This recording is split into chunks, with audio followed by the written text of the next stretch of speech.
मंचस्थ संगोष्ठी के आयोजक हमारे प्रिय मित्र प्रोफेसर सदाशिव द्विवेदी जी, संयोजिका कविता कुमारी प्रसाद जी।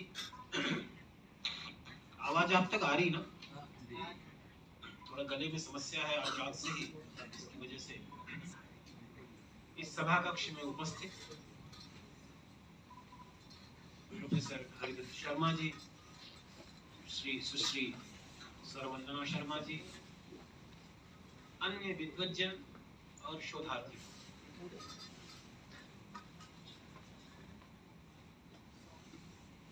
यह एक महत्वपूर्ण विषय पर, एक महत्वपूर्ण स्थल पर आयोजित हो रही एक बड़ी महत्वपूर्ण संगोष्ठी है। महाकवि जयशंकर प्रसाद और भारत का सांस्कृतिक गौरवबोध। मैं जयशंकर प्रसाद जी का गंभीर अध्येता तो नहीं रहा हूं, परंतु उनके कुछ नाटक, कुछ कविताएं, मुख्यतया आंसू, स्कंदगुप्त, चंद्रगुप्त और कामायनी, इरावती, इनका मैंने अवलोकन किया है। और इनका अवलोकन, कुछ कहानियां उनकी, आकाशदीप, पुरस्कार, इनको भी मैंने पढ़ा है। सबसे पहले, और इसके अलावा एक उपन्यास जो इनका बड़ा महत्वपूर्ण उपन्यास है, कंकाल, उसको मैंने देखा है। और इनको देखने के बाद महाकवि जयशंकर प्रसाद के प्रति हमारी जो दृष्टि बनती है, या उनके रचना कौशल में, उनके रचना संसार में भारत का जो सांस्कृतिक मानचित्र उभर करके आता है, या जिस सांस्कृतिक मानचित्र को मैं ग्रहण कर पाता हूं, उसको आपसे साझा कर रहा हूं।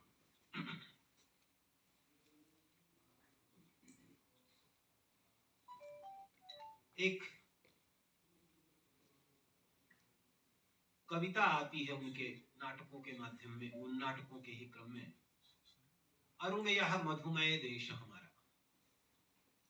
और उस कविता में भारत का जो बिंब उभर करके आता है,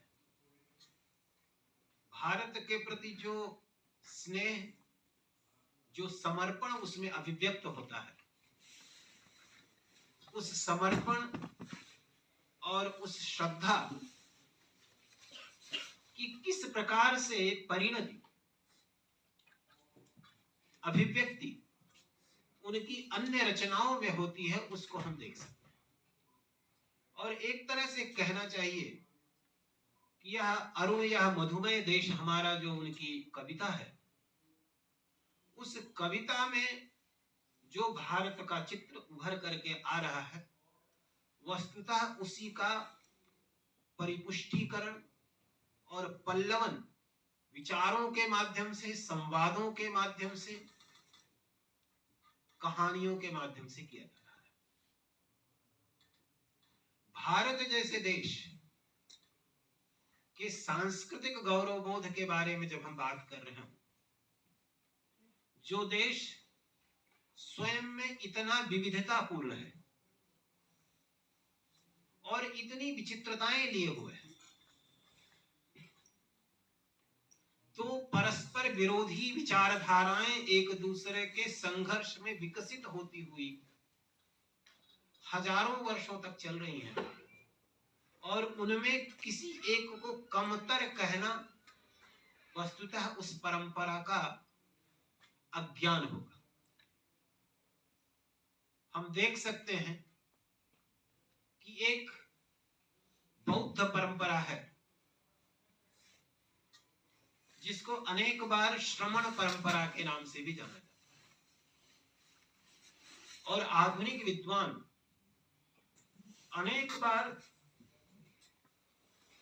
ब्राह्मण संस्कृति और श्रमण संस्कृति कह करके दो संस्कृतियों की बात करते हैं कि एक ब्राह्मण परंपरा है और एक श्रमण परंपरा है, और इन दोनों परंपराओं को एक दूसरे के बरक्स खड़ा कर दिया जाता है, और हम एक परंपरा को अनेक बार दोषी ठहरा देते हैं, उसमें अनेक न्यूनताओं का आविष्कार कर लेते हैं, अनेक दोषों का आविष्कार कर लेते हैं, और दूसरी परंपरा को अधिक उच्चतर स्तर पर स्थापित करने का प्रयास कर रहे होते हैं। लेकिन एक विचारशील व्यक्ति का कर्तव्य यह होगा कि वह दोनों परंपराओं को बहुत गंभीरता से विचार करे, दोनों के मूल्य बोधों को विशिष्ट रूप से देखे, दोनों की संस्कृतियों को विशिष्ट रूप से देखे, परीक्षण करे और उसके बाद कोई निर्णय ले। महाकवि जयशंकर प्रसाद में हमें यह एक सतर्क और सावधान चेतना दिखाई। वह किसी एक दृष्टि के प्रति आग्रही नहीं है, बल्कि दोनों ही दृष्टियों के प्रति एक समीक्षक की दृष्टि से विचार करते। इसमें कोई संदेह नहीं कि 21वीं शताब्दी में जब बुद्ध को आए 2500 वर्षों से अधिक समय हो गया, और जब विश्व के बहुतेरे देशों में बुद्ध धर्म का प्रभाव है और बुद्ध के द्वारा उपदिष्ट जो सिद्धांत हैं उन सिद्धांतों का सम्मान है। आज भी हमारे माननीय प्रधानमंत्री जी वक्तव्य देते हैं तो कहते हैं कि यह युद्ध का नहीं बल्कि बुद्ध का समय है। अगर समस्याओं का समाधान होगा तो युद्ध से नहीं होगा बल्कि बुद्ध से होगा। तो बुद्ध की जो अपनी महत्व, अपना जो महत्व है, बुद्ध के विचार का जो सौष्ठव है, उसकी जो गरिमा है, उसकी जो संस्कृति है और उस संस्कृति का जो गौरव बोध है, उसके प्रति कोई असम्मान की बात नहीं, परंतु उसके बरस जो एक दूसरी संस्कृति निरंतर प्रवाहमान है, जिसको अनेक बार विचारक लोग ब्राह्मण संस्कृति कह करके संबोधित करते हैं, उसके बारे में भी तो विचार करना चाहिए। और जयशंकर प्रसाद के नाटकों में, उनके चिंतन में यह सावधानी बहुत गंभीरता है। चंद्रगुप्त जो उनका नाटक है, उसमें उनका जो एक वक्तव्य आता है, कहते हैं ब्राह्मण न किसी राज्य में रहता है और न किसी के अन्न से पलता है, स्वराज्य में विचरता है और अमृत होकर जीता है। यह जो वक्तव्य है वस्तुतः किसी ऐसे ब्राह्मण के विषय में नहीं है जो केवल जन्मना ब्राह्मण, बल्कि यह जो वक्तव्य है उस परंपरा के बारे में वक्तव्य है, उस ब्राह्मण के बारे में वक्तव्य है जो त्याग की मूर्ति है, जो तपस्या की मूर्ति है, जो बुद्धि का प्रतिमान है, जो स्वतंत्र चिंतन का मानक है, जो विचार की अभिव्यक्ति को किसी भी दंड के भय से रोकता नहीं है। और इसी को एक जगह पर वो परिभाषित करते हैं चंद्रगुप्त में ही, ब्राह्मणत्व एक सार्वभौम शाश्वत बुद्धि वैभव। तो यह इस बुद्धि वैभव को स्वीकार करना पड़ेगा, देखना पड़ेगा, और उसके परिप्रेक्ष्य में उनका जो एक दावा है, जो राष्ट्रीय गौरव बोध को जब बात कर रहे हैं तो उसमें इसको भी देखना चाहिए। वो एक वक्तव्य उनका, और इस वक्तव्य को बुद्ध के विचारों के परिप्रेक्ष्य में भी समझने की जरूरत है। वो कहते हैं राष्ट्र का शुभ चिंतन केवल ब्राह्मण ही कर सकते हैं। एक जीव की हत्या से डरने वाले तपस्वी बौद्ध सिर पर मंडराने वाली विपत्तियों से रक्त समुद्र की आधियों से आर्यावर्त की रक्षा करने में असमर्थ प्रमाणित। तो मैं जो शुरू में कह रहा था कि जब भारत के सांस्कृतिक गौरव बोध को देखना है तो उसको टुकड़ों में नहीं देखना पड़ेगा, उसको इन दोनों परिप्रेक्ष्यों को साथ में रख के देखना पड़ेगा। बुद्ध जैसा व्यक्तित्व अगर कहीं प्रकट हो सकता था, पैदा हो सकता था, जन्म ले सकता था, वह सिर्फ भारत भूमि में ले सकता, क्योंकि जब तक आपके पास एक विशिष्ट किस्म की समृद्धि नहीं है तब तक बुद्ध जैसी विचारधारा नहीं आ सकती। बुद्ध एक राज परिवार से आते हैं और यह भी आश्चर्य है, आप देख सकते हैं कि यहाँ पर जो बुद्ध है वो भी राज परिवार से आते हैं, महावीर है वो भी राज परिवार से आते हैं। और इस चीज को ध्यान में रख करके अनेक बार इसको इस रूप में भी प्रस्तुत करने का प्रयास किया जाता है कि वस्तुतः ये ब्राह्मण क्षत्रिय संघर्ष की बात रही, जबकि इसके विपरीत जो बेहतर संभावना है वह यह है कि यह जो त्याग की विचारधारा है, क्योंकि ये दोनों ही त्याग की विचारधारा है, और त्याग की विचारधाराएं वहां पर ही उपलब्ध हो सकती है, प्राप्त हो सकती है जहां पर समृद्धि हो। मनुष्य का स्वभाव कुछ इसी प्रकार का है कि वह केवल अपने ही लाभ से संतुष्ट नहीं होता, अपने ही लाभ से वह प्रसन्न नहीं होता, बल्कि अगर उसके पास अधिक है तो वह दूसरे को भी देना चाहता है और दे करके फिर प्रसन्न होता। और अनेक बार इन संकटों में, इन संघर्षों में इस विचारधारा को देखते हुए व्यक्ति का चिंतन इस प्रकार से भी प्रभावित होता है कि भाई सब कुछ होते हुए भी हम क्यों इस तरह से करना है, इतना सब कुछ क्यों करना है। तो इसलिए वहां से एक वैराग्य की अवधारणा भी, वैराग्य की विचारधारा भी शुरू। और इसलिए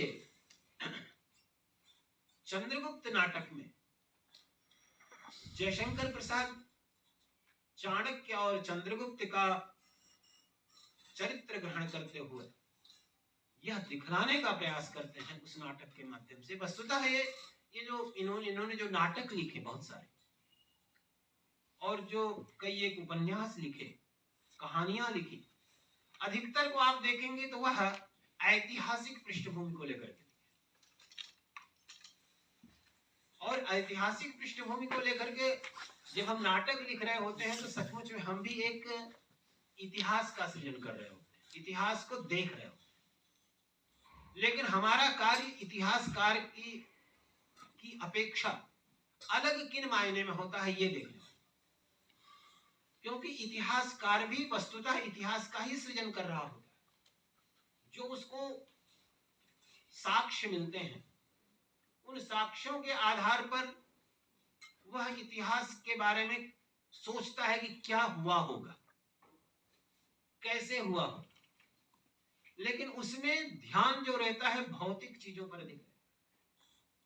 यहां पर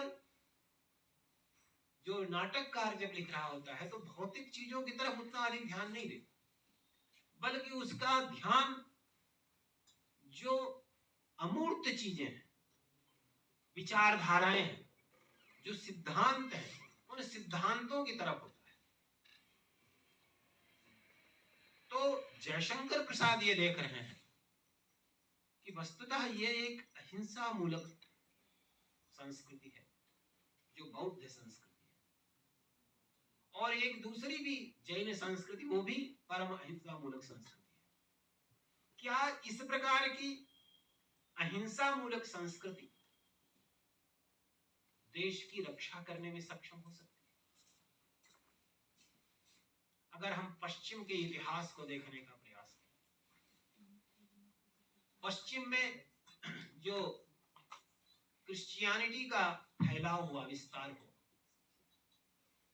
जहां जहां पूरे ईसा मसीह के आगमन के बाद से लगभग 400 वर्षों का जो इतिहास है वह इतिहास संघर्षों का इतिहास है और वह पागान कल्चर्स के, पागान संस्कृतियों के विनाश का इतिहास है। पागान संस्कृति का तात्पर्य है कि ऐसी संस्कृतियां जो क्रिश्चियनिटी में विश्वास नहीं करती थी, मूर्ति पूजा इत्यादि में विश्वास, अलग अलग देवताओं की पूजा में विश्वास। और आप देख लें कि उस कालखंड के बीतने के बाद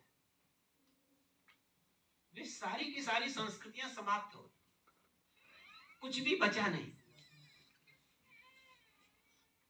क्यों नहीं बचा? इसलिए नहीं बचा क्योंकि उनके पास अपने मूल्यबोध उस तरह के नहीं थे कि जिनको बचाने के लिए वो संघर्ष करते, उतना बल नहीं था उस पर, और इसीलिए वो धीरे धीरे समाप्त होते चले। और दूसरी तरफ अगर आप देखें तो भारत के ऊपर एक लंबा समय, बहुत बड़ा समय बीता जहां पर आक्रमण होते रहे। उसके बाद भी भारत की संस्कृति बरकरार रही, युद्ध चलते रहे लेकिन संस्कृति जीवंत रही, अनवरत चलती रही, विचार अनवरत चलते रहे, शास्त्रार्थ अनवरत चलते रहे, परंपराएं अनवरत चलती रही। क्यों?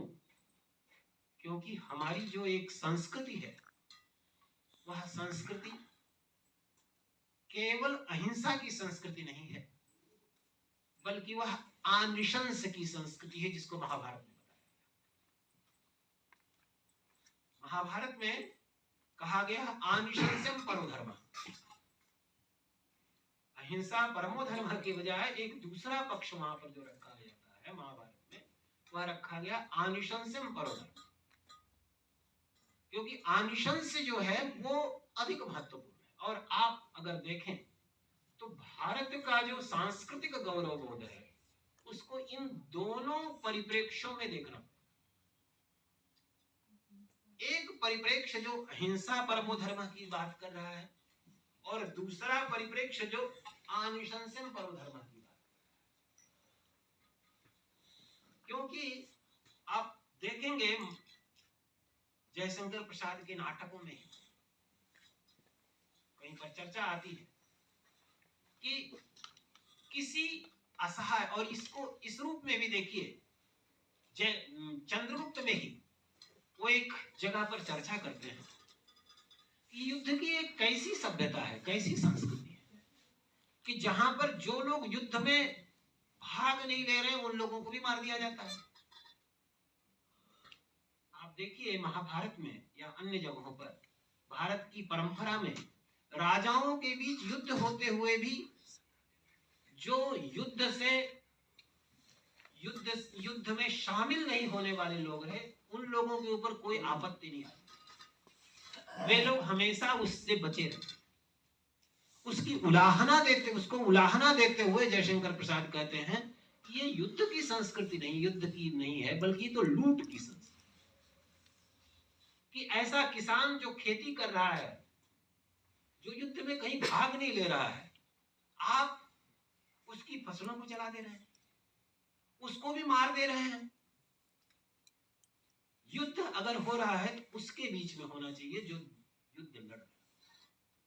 और इसका जो आकलन है ये जो, और इसीलिए भारत में जो ये युद्ध करने का दायित्व जिसके ऊपर था, एक वर्ग विशेष के ऊपर जो युद्ध करने का दायित्व था, वो इसीलिए था कि हर कोई युद्ध में भाग ले, आवश्यक नहीं। और इसीलिए चूंकि वहां पर पश्चिम में जो युद्ध की प्रक्रिया इस प्रकार से रही कि जो लोग भी आ गए, जो प्रजा और जो शासक, उनके बीच में कोई अंतर नहीं, बल्कि जो राज्य में युद्ध में जो विजयी होगा, सारी प्रजा उसके लिए नौकर के रूप में। तो यह जो पश्चिम की विचारधारा थी, उस विचारधारा के ऊपर सवाल। और भारत की जो विचारधारा है वो वस्तुतः युद्ध की ऐसी विचारधारा है जिसमें दो राजाओं के बीच जो युद्ध है, वह युद्ध प्रजाओं के बीच युद्ध में बदलता नहीं, परिवर्तित नहीं। तो ऐसी स्थिति में हमारे यहाँ की जो युद्ध की संस्कृति है या युद्ध की जो परंपरा है, उस परंपरा के साथ इसको अगर आप जोड़ करके देखें तो यह भारत की जो संस्कृति है वह संस्कृति इन दो खेमों में कि हम चाहें कि केवल अहिंसा के बल पर सभी लोग अहिंसक हो जाएं, ऐसा संभव नहीं हो सकता। और इसीलिए एक जगह पर बहुत महत्वपूर्ण ऑब्जर्वेशन देते हैं जयशंकर प्रसाद स्कंदगुप्त ने। वो कहते हैं राष्ट्रनीति दार्शनिकता और कल्पना का लोक नहीं है। इस कठोर प्रत्यक्षवाद की समस्या बड़ी कठिन होती है। राष्ट्रनीति दार्शनिकता और कल्पना का लोक नहीं है। ये स्टेटमेंट बहुत ही मार्मिक है कि राष्ट्र की नीति दार्शनिकता और कल्पना का विश्व नहीं है। यानी कि जो अहिंसा का विश्व है, जिसको हम सबको अहिंसक होना चाहिए, अहिंसा हमारा परम आदर्श है, उस आदर्श को लेकर के जब हम बात कर रहे हैं, करना चाह रहे हैं, और उसको अगर राज्य के लिए भी हम लागू करें, महात्मा गांधी जी भारत में जब स्वतंत्रता आंदोलन हुआ तो उसको उन्होंने नेतृत्व दिया, और नेतृत्व देने के बाद जब भारत स्वतंत्र हुआ तो उन्होंने एक जगह पर यह सुझाव दिया था, और जो सुझाव दिया तो उसको नेहरू ने नहीं माना, क्योंकि वो माना नहीं जा सकता, मानने लायक नहीं। उन्होंने सुझाव दिया कि ये जो देश की सीमाएं हैं, उन सीमाओं के ऊपर सैनिकों को तैनात करने की जरूरत नहीं है, बल्कि देश की सीमाओं पर स्वयं सेवकों को तैनात किया जाना चाहिए कि अगर कोई व्यक्ति इस तरह से आता है तो उनको समझा बुझा करके वहां से उनको शांत करके रखें। तो यह जो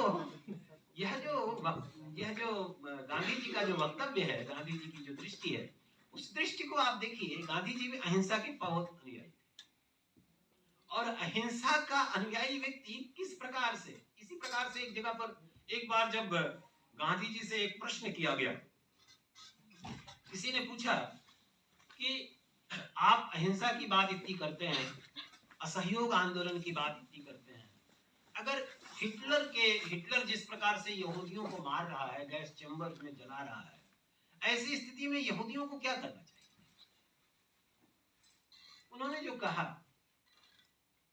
उन्होंने कहा कि ऐसी स्थिति में यहूदियों को हिटलर जिस तरह से कह रहा है उससे अधिक संख्या में उपस्थित होकर के अपने आप को समर्पित कर देना चाहिए। वस्तुतः यह जो विचारधाराएं हैं, वह विचारधाराएं मनुष्य के अच्छे होने के विश्वास पर आधारित है। हम ये विश्वास लेकर के चलते हैं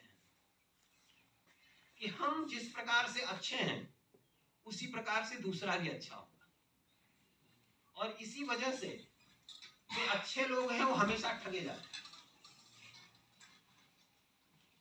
तो ये जो विचार है कि हम अगर अच्छे हैं तो हम इसी तरह से दूसरे से भी अपेक्षा करते हैं, और इसी कारण अच्छे व्यक्ति अधिक बात करते हैं। तो गांधी जी की जो विचारधारा थी वह उसी मानक पर आगे बढ़ते हुए, अहिंसा के मानक पर आगे बढ़ते हुए जा रही है, जिसके बारे में जयशंकर प्रसाद जी इस वक्तव्य के द्वारा कहते हैं कि राष्ट्रनीति दार्शनिकता और कल्पना का लोक नहीं है। क्योंकि यह जो अहिंसक विश्व की कल्पना है, अहिंसक विश्व की जो पूरी की पूरी अवधारणा है, वह सचमुच में कल्पना जगत के लिए तो ठीक है, लेकिन राष्ट्र के लिए उस तरह की अवधारणा सही नहीं है। और इसी वजह से भारवी ने अपने ग्रंथ किरातार्जुनीयम में एक जगह पर कहा है, शमेन सिद्धिम मुनयो न भूभृतः। अगर शांति से सिद्धि प्राप्त करनी है तो केवल मुनि को ही शांति से सिद्धि प्राप्त हो सकती है, राजा को कभी भी शांति से सिद्धि नहीं प्राप्त हो, शम से सिद्धि नहीं प्राप्त हो सकती। शम एक साधन माना जाता है, समाधि षटक संपत्ति के रूप में इसकी गणना है। तो राष्ट्र नीति, राष्ट्र किस प्रकार से प्रगति को प्राप्त करे, राष्ट्र किस प्रकार से विकसित हो, उसके लिए ये आवश्यक होगा कि ऐसे लोग जो दंड हैं वो दंडित हो, चाहे वह उच्छृंखल राजा ही क्यों ना। और इसी को चंद्रगुप्त में उन्होंने स्वीकार किया, नाटक के रूप में उन्होंने कि एक उच्छृंखल राजा है जो नंद मनमाने तरीके से आचरण कर रहा है। तो एक वस्तुतः एक ऐसे बिंब की तरफ बात की जा रही है। और इसको अगर आप पुराने परिप्रेक्ष्यों को ध्यान में रखते हुए देखें, श्रीमद् भागवत में एक कहानी आती, महाभारत में भी वो कहानी आती है पृथु के बारे में। वो एक वेन राजा था और वह अन्याय कर रहा है, तो ऐसी स्थिति में ब्राह्मण लोग उसको पकड़ लेते हैं, मार डालते हैं और उसको मंथन करके दूसरा पृथु का उत्पादन करते हैं और पृथु फिर पालन करता है। तो वस्तुतः क्या है कि जो ब्राह्मण वस्तुतः यहाँ पर बुद्धि वैभव का प्रतीक है, उनके ही शब्दों में विचारशील होने का प्रमाण है। और जो विचारशील होता है, सारा संकट वस्तुतः विचारशील लोगों के प्रति ही है, के बारे में ही है। जो लोग विचारशील नहीं, उनके लिए कोई भी संकट नहीं है। वो कभी भी इस संदेह में नहीं पड़ते हैं कि क्या कर्तव्य है, क्या अकर्तव्य है। गीता की शुरुआत में आप देख लीजिए, युधिष्ठिर तो बड़ा प्रसन्न है, तदस्माकं बलम भीष्माभिरक्षितम अपर्याप्तम बलम, हमारा जो बल है वो अपर्याप्त है और इनका तो बल तो पर्याप्त, हम जीत लेंगे बहुत आसानी से। उसको ये चिंता नहीं क्या उचित है क्या अनुचित है। तो जो विचारशील नहीं है उसको कभी भी उचित और अनुचित के बारे में बात नहीं आती। उचित और अनुचित के बारे में विचार करने के लिए आवश्यकता यह भी होती है कि हम अपने क्षुद्र स्वार्थों से भी मुक्त होकर के सोचें। और ब्राह्मण से उसी की अपेक्षा की जाती है। जो ब्राह्मण का आदर्श हमारे यहाँ है वह सचमुच में उसी ब्राह्मण का आदर्श है कि जो जिसको कि महाभाष्य में पतंजलि ने कहा है कि जो केवल एक घड़ा भर अनाज इकट्ठा करके रखता है, उससे अधिक नहीं रखता। हमारे यहाँ जो ब्राह्मण का आदर्श कणाद के रूप में दिखाई पड़ता है, जो केवल जमीन में गिरे हुए अन्न को इकट्ठा करके खाते हैं, भिक्षा मांग करके खाते हैं। तो आचार्य जो है और ये जो चाणक्य है, वह चाणक्य भी किसी समृद्धि से के वश में नहीं, समृद्ध नहीं है, बल्कि वह भिक्षा से ही जीवित हो रहा है, अपने शिष्य को लेकर के रह रहा है। और एक ऐसे मानव की जो विचारशील है वह त्यागी है। और ब्राह्मण का सम्मान वस्तुतः जो था प्राचीन भारत में, वह उसके त्याग की, उसके लालच की वजह से नहीं, उसके बहुत प्रभुत्व संपन्न होने की वजह से नहीं, बल्कि त्याग की वजह से। तो वह जो भारत का सांस्कृतिक गौरव बोध है, और आप पूरे भारत के सांस्कृतिक गौरव की तरफ अगर आप देखेंगे तो ये एक ऐसी विशिष्ट भूमि है कि जहां पर सचमुच में त्याग को ही पूजा मिली है, त्याग को ही सम्मान मिला। राम को अगर ईश्वर बनाया गया तो इसलिए नहीं बनाया गया कि वो बहुत बलशाली थे या अन्य कोई बात, बल्कि उनको ईश्वर मानने के पीछे जो सबसे बड़ा कारण था कि वो 14 वर्ष के लिए वनवास के लिए चले गए, जबकि वो चाहते तो जीत करके राज्य कर सकते। तो हमारी जो परंपरा है, पूरी की पूरी परंपरा, वो त्याग को महत्व देने की। और भारत में आप देखें लंबे समय से, कारण ये है कि यहाँ पर और ये जो त्याग को इतना महत्व देने की जो परंपरा रही है, उसके पीछे कारण भी रहा है। और उसके पीछे मुझे जो लगता है वो भौगोलिक कारण अधिक हैं, प्राकृतिक और भौगोलिक कारण, क्योंकि यह जो राष्ट्र है इतने ऋतुओं से संबद्ध है, इतनी यहाँ पर मतलब समृद्धि थी फल फूल इत्यादि की। और आज से 2000, 2500, 3000 वर्ष पहले, मतलब इस द्वीप का एक नाम जो कहा जाता है जम्बू द्वीप, जम्बू द्वीप इसको बोलते हैं। जम्बू शब्द ही जामुन का पर्याय है, फल का पर्याय है। तो यह फल फूल इत्यादि से समृद्ध था, और समृद्ध होने की वजह से यहाँ पर इतने सारे आक्रमण भी होते हैं। तो जो समृद्ध है, और ऐसी स्थिति में आज जैसी अपेक्षाएं नहीं है बहुत सारी चीजों की, बल्कि जो आवश्यकता की चीजें हैं वो सबको सुलभ है। और उसी स्थिति में जो त्यागी है और एक आदर्श के रूप में उसको स्वीकार कर रहा है, उसका सम्मान अधिक है व्यवस्थित तरीके से।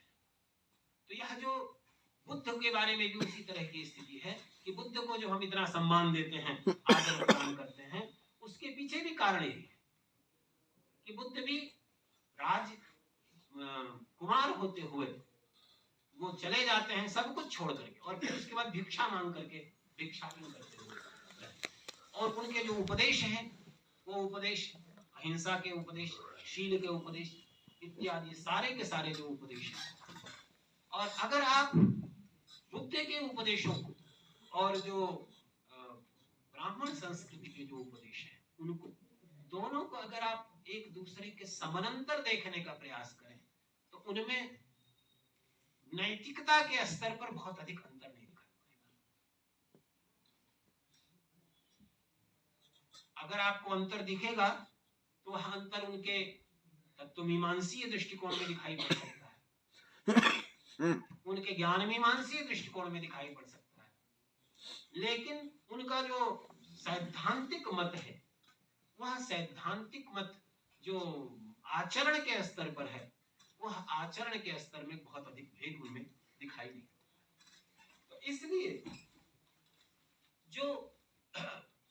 जो संस्कृति का अवबोध है, संस्कृति का जो गौरव बोध है, उस गौरव बोध के प्रति बहुत सावधान है जयशंकर प्रसाद।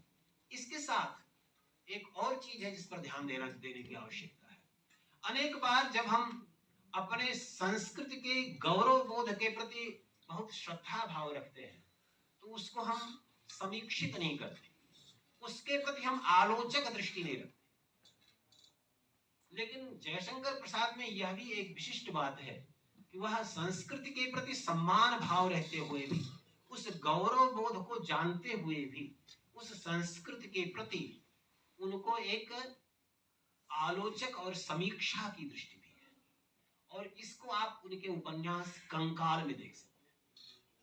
कंकाल की जो कहानी है बड़ी अद्भुत है कि एक छोटा सा बच्चा है जो कि अभी जिसको कुछ जीवन के बारे में कुछ भी जानकारी नहीं है, और उसको महात्मा बनने के लिए दे दिया। वो सन्यासी बन जाता, और सन्यासी बनने के बाद उसका जिस तरह से पतन होता है, उसके अंदर जो वैचारिक संघर्ष चलते हैं, मानसिक संघर्ष चलते, मानसिक द्वंद्व चलते हैं, उन द्वंद्वों के बारे में कहा।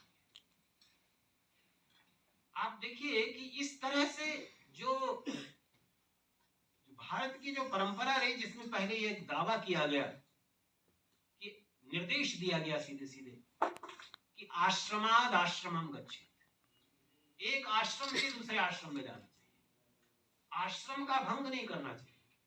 यानी कि ब्रह्मचर्य से गृहस्थाश्रम में, गृहस्थाश्रम से फिर वानप्रस्थ में, और वानप्रस्थ के बाद फिर संन्यास में। ऐसा नहीं हो कि ये जो है ब्रह्मचर्य आश्रम से सीधे सीधे वानप्रस्थ में चला जाए या संन्यास में चला जाए।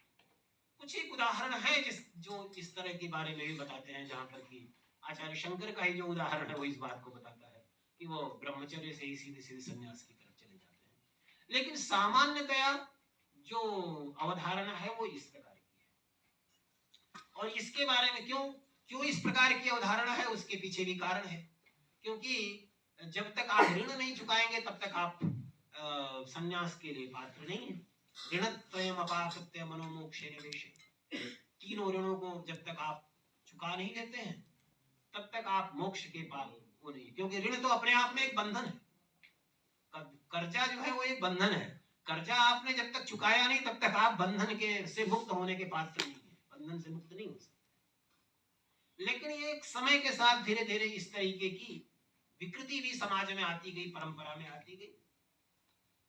और जो बुद्ध की जो विचारधारा थी, बुद्ध ने जो एक संघ बनाया जिसमें कि कोई भी प्रव्रजित हो सकता है, वहां पर तो कोई इस तरह की बात नहीं थी। क्योंकि आप बुद्ध के जीवन को ही देख लीजिए, बुद्ध का जो जीवन है वो ये जो आश्रमाद आश्रमम गच्छेत् वाली जो प्रक्रिया है उससे तो विपरीत है। क्योंकि वो सीधे सीधे क्योंकि यहाँ पर तो संन्यास लेने के पहले पत्नी से अनुमति लेने का विधान है। आप संन्यास तब तक नहीं ले सकते जब तक आपने पत्नी से अनुमति नहीं ली। तो पत्नी से अनुमति लीजिए, उसके बाद फिर संन्यास लीजिए। वो तो पत्नी को सोता हुआ छोड़ कर चले जाते हैं। तो ये जो एक परंपरा आई, जो विपरीत परंपरा, उस परंपरा ने कई एक सारे रूढ़ियों को कहना चाहिए, या दूसरे रूप में कहिए कि कई एक सिद्धांतों को तोड़ दिया। क्योंकि ये भी एक आवश्यक चीज है, क्योंकि ब्राह्मण जो गृहस्थाश्रम है, वह गृहस्थाश्रम सचमुच में पूरे समाज का भरण पोषण करता है। जो ब्रह्मचारी है वो भी गृहस्थाश्रम पर निर्भर करता है, जो सन्यासी है वो भी उस पर निर्भर करता है, वानप्रस्थ है वो भी उस पर निर्भर करता है। और अगर कोई भी बिना किसी पूर्व शर्त के, बिना कुछ कंडीशंस फुलफिल किए अगर सन्यास की तरफ बढ़ जाए, तो ऐसी स्थिति में तो समाज में बड़ी विचित्र स्थिति पैदा हो जाएगी। जो विचित्र स्थिति कंकाल में दिखाई, क्योंकि वहां पर वो इस रूप में उभर करके आती है कि भाई एक बालक है जो कि अभी कुछ भी नहीं जानता है, उसको सन्यास की तरफ घसीट दिया गया, क्योंकि मनोवती भानी गई थी, हम इसको बाबा जी को दे देंगे, समर्पित करेंगे। तो यह एक जो परंपरा है, और परंपरा में जो यह विकृति आ रही है, उस विकृति की जो समस्या है, उस समस्या को वहां पर देखा।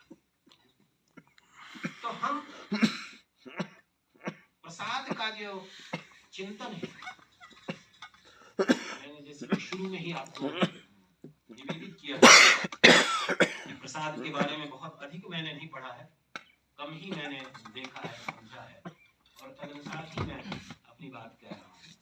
तो उसमें परंपरा के प्रति सम्मान की भावना होते हुए भी, क्योंकि ये जो भेद है, ब्राह्मण परंपरा और श्रमण परंपरा, उन दोनों की जो सीमाएं हैं, उन दोनों की जो न्यूनताएं हैं, उनके प्रति प्रसाद जी बहुत सतर्क हैं, बहुत सावधान हैं। और इसको इन्होंने रेखांकित किया कि क्या इस तरह से संभव है कि राष्ट्र नीति जो होगी वो क्या इस प्रकार से अहिंसा को पूरे के पूरे उस पर रखते हुए आगे बढ़ सकती है? क्या राष्ट्र इस स्थिति में उन्नति कर सकता है? तो ये एक बात है। और दूसरी परंपरा में जिन लोगों को सम्मान प्राप्त हो रहा है, तो इसको भी देखा जाए, इस सम्मान प्राप्त होने की वजहें क्या है? अगर किसी को गौरव मिल रहा है तो उस गौरव के पीछे कारण क्या है, ये देखा जाए। तो ये सारी चीज यहाँ पर दिखाई पड़ती है जयशंकर प्रसाद के ग्रंथ में, जो कुछ हमने देखा है। और मुझे लगता है कि वह एक समीक्षक की दृष्टि रखते हुए जयशंकर प्रसाद भारत का एक समग्र मानचित्र, जिसमें बुद्ध के लिए भी एक सम्मान की भावना है, लेकिन जो ब्राह्मण परंपरा है, उस ब्राह्मण परंपरा के प्रति भी एक सम्मान का बोध है, उसका एक मूल्यांकन है, और गंभीर मूल्यांकन। और उसके साथ उसमें जो कमियां आ रही हैं, उन कमियों की तरफ लगातार संकेत है कि भाई इन कमियों को किस तरह से दूर किया जा सकता। तो हम भारत का जो सांस्कृतिक गौरव बोध है, उस गौरव बोध को किस तरह से संरक्षित रख सकते हैं, किस तरह से आगे बढ़ा सकते हैं, मुझे लगता है इसकी तरफ भी इन्होंने इसमें अपने ग्रंथों में संकेत किया है। तो बहुत अधिक न कहते हुए मैं यहीं पर अपनी वाणी को विराम देता हूँ। धन्यवाद।